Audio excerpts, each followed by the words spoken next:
In 1847, Vienna General Hospital had two maternity clinics, located literally across the hallway from each other.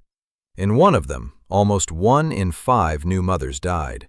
In the other, only about 2 in 100. Nobody could explain the difference, and when someone finally found the answer, it turned out to be so simple and so uncomfortable that the medical community refused to believe it. That mistake cost thousands more lives. Today, we're looking at the history of a disease that once devastated maternity wards across Europe, and that today is prevented by one simple action you probably do every day without even thinking about it. Ignaz Semmelweis, a young Hungarian doctor, took charge of one of 2 maternity clinics at Vienna General Hospital in 1846. In the first clinic, births were handled by doctors and medical students. In the second, only midwives worked, training future midwives themselves. The death rate from so-called childbed fever in the first clinic reached 18%. Almost 1 in 5 women died shortly after giving birth. In the second clinic, the death rate stayed around 2%. Rumors spread across the city. Women literally begged not to be sent to the doctor's clinic, some preferring to give birth in the street rather than go there, because statistically, giving birth on the street was safer. Semmelweis set out to figure out what exactly was killing these women. He tried out a lot of explanations. Maybe it was the position women gave birth in? He checked, no difference. Maybe it was diet or the climate of the wards? Also no. He methodically ruled out theory after theory, but found no answer. The turning point came through tragedy. A colleague of Semmelweis's cut himself with a scalpel while performing an autopsy, and soon died with symptoms strikingly similar to those of childbed fever. That's when Semmelweis noticed something important. Doctors and students in his clinic often went straight from performing autopsies to delivering babies, without washing their hands in between. The midwives in the second clinic never performed autopsies at all. Semmelweis proposed a theory. Doctors themselves, with their own hands, were carrying some kind of invisible, cadaverous particles from corpses to new mothers, and that's what was causing the deadly infections. Nobody in Vienna at the time knew that bacteria existed. Germ theory wouldn't be developed for decades. But without knowing the actual mechanism, Semmelweis had somehow landed on the right principle anyway. The solution he proposed was almost embarrassingly simple: mandatory hand washing with a chlorinated lime solution before examining every patient. The result was immediate and dramatic. The death rate in his clinic dropped by several times over. By some estimates, from more than 7% down to around 1% within the first full year of the practice.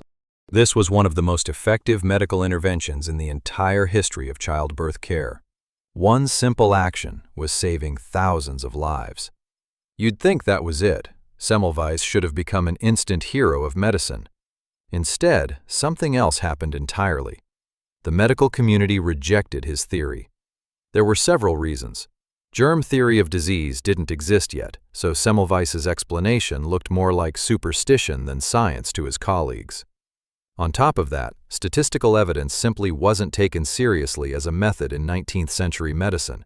Semmelweis only published long tables of raw numbers, with no charts, nothing resembling the kind of data visualization we'd expect today. But there was something even more uncomfortable at play. Accepting Semmelweis's theory meant doctors had to admit that they themselves, with their own hands, had been killing the very patients they were trying to save, for years.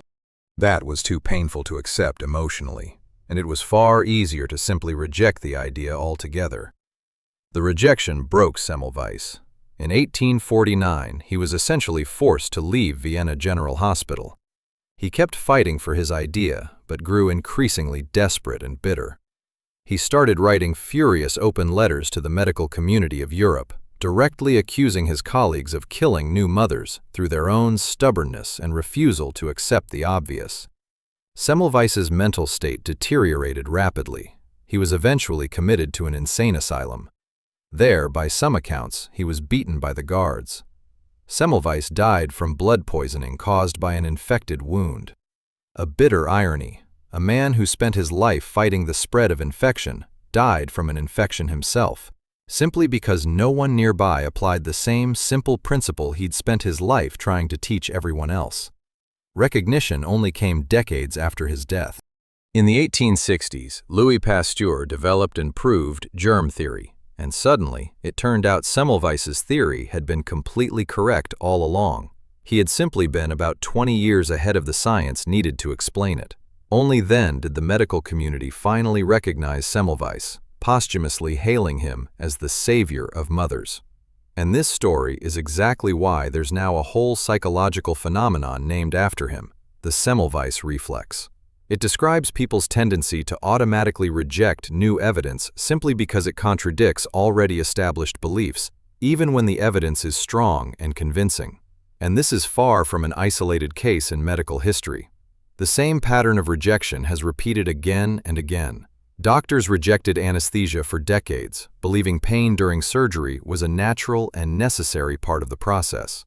Doctors denied the link between smoking and cancer for a long time, despite mounting evidence. And the idea that stomach ulcers were caused by a bacterial infection was mocked by the medical community well into the late 20th century, until the scientists who proved that theory correct were awarded a Nobel Prize for it. Every single time, the evidence was strong enough.